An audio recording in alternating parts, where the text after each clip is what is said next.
Hey guys, Scott back again with a new beer dissection video for you today. Not going to be unfamiliar to you, but from Sierra Nevada, it's a crisp little thing. They call it their easy drinking lager. I'm filming this in January, in mid-July of 2023.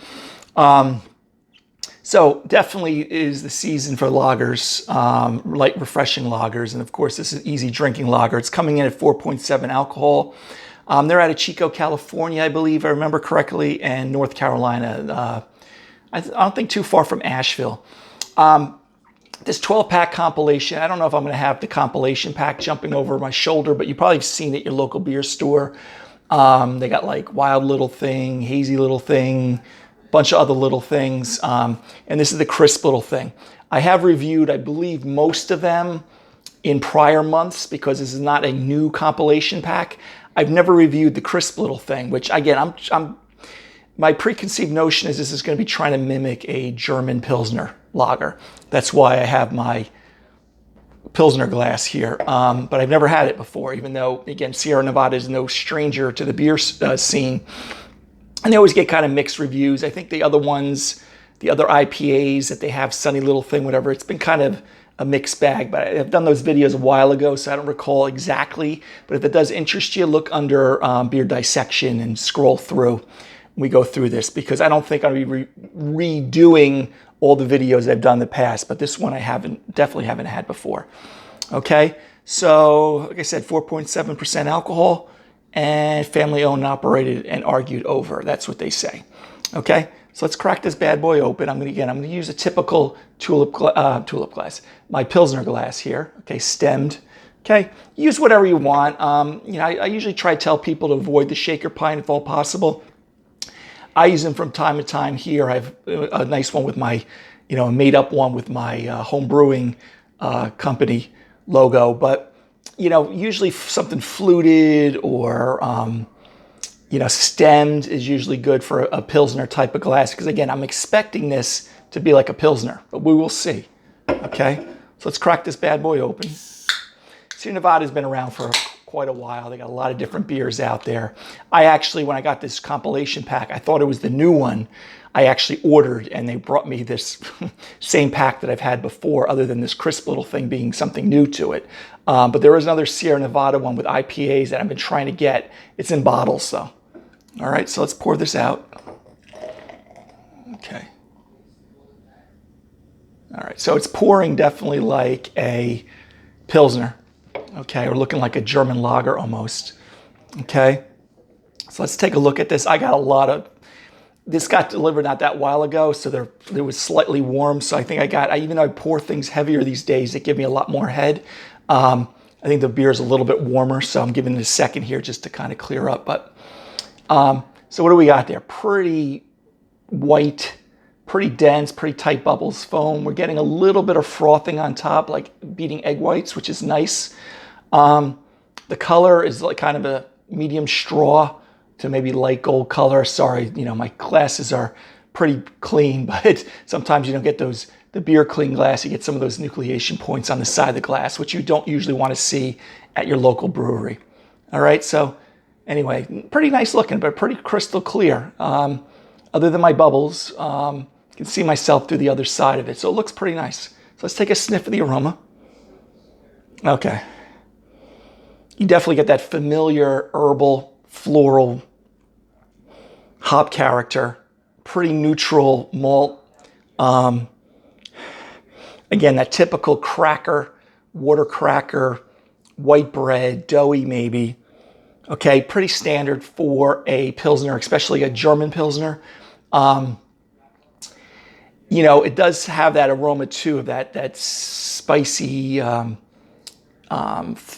floral, peppery, minty type of German hop character. So by just the aroma here, you kind of feel, I believe they're using probably German noble hops, but I don't know the exact, charges of the hops that they're putting in there. This is not usually dry hopped Pilsners. I have under my What Is Styles thing on either German Pilsner or American Lager, and I dive into the history of Pilsners, even a little bit of Czech Premium Pale Lager and things like that. So if you are a beer geek and you like the history, look for those under the what is styles. And I think I go into German Lager or German Pilsner, okay? Anyway, so let's get back to the beer. Yeah, so, you know, it's pretty neutral. It's pretty familiar smelling, like you are getting a German noble hop there. Anyway, guys, let's take a taste of this. Cheers.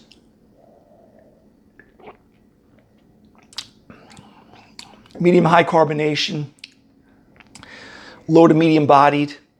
You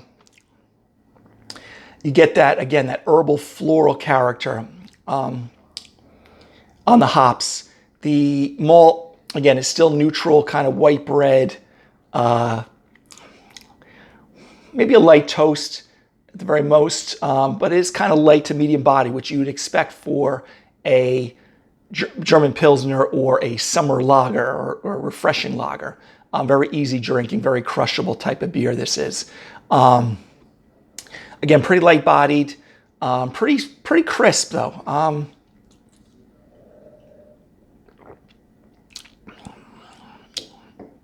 Losing the carbonation a lot here, so that one was tasting a little bit more flat.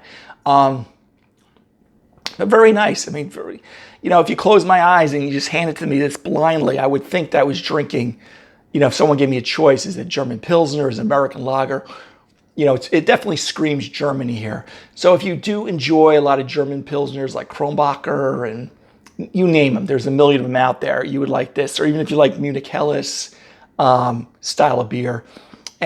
Or if you are a Bud drinker or a Miller drinker, and you want to dive a little bit into craft beer, you know, this Sierra Nevada crispy little thing or crisp little thing would probably be right up your alley. I have it probably sitting over my shoulder as you're watching this, but again, it looks the part, kind of smells the part too, with that German noble hop aroma.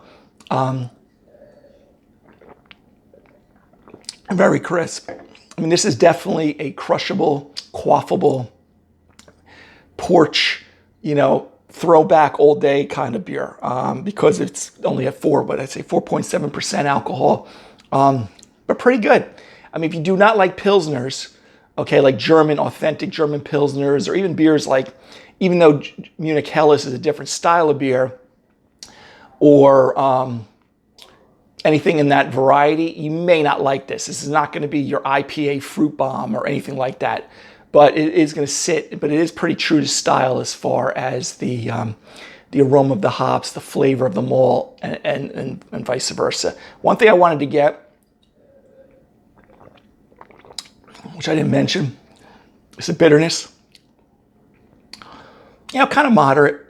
You know, usually, if I remember correctly, German Pilsner is around 30 to 45 IBUs. I'm a little rusty on the numbers, but somewhere right in that range.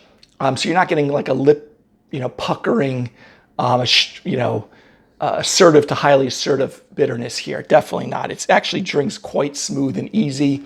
Probably has the bitterness a little bit, perceived bitterness at least, closer to a Munich Helles than actual German Pilsner. But it's pretty snappy.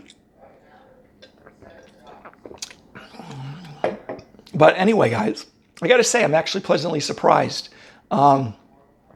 Sierra Nevada, I find, is one extreme or the other, like, you know, especially with their IPA. Sometimes I really enjoy them. Other times they're just kind of you know, and they even had a sour, I think it was Wild Little Thing or something. But for, you know, if I wanted a summer beach crushing beer, I had a craving for kind of a German authentic Pilsner, but I can't get a German authentic Pilsner. I have to buy a domestic version. This beer from Sierra Nevada, Crisp Little Thing, is pretty good. Overall drinkability, enjoyability of this, I'm really enjoying it. I would have to give this at least a good B+ range. Compared to, say, the German big boy beers, I would bring it down on maybe like a B-, because those just have a little bit more hoppiness, a little more snappy to bitterness, a little more crisp, a little smoother malt profile. But I got to say, this is actually pretty good.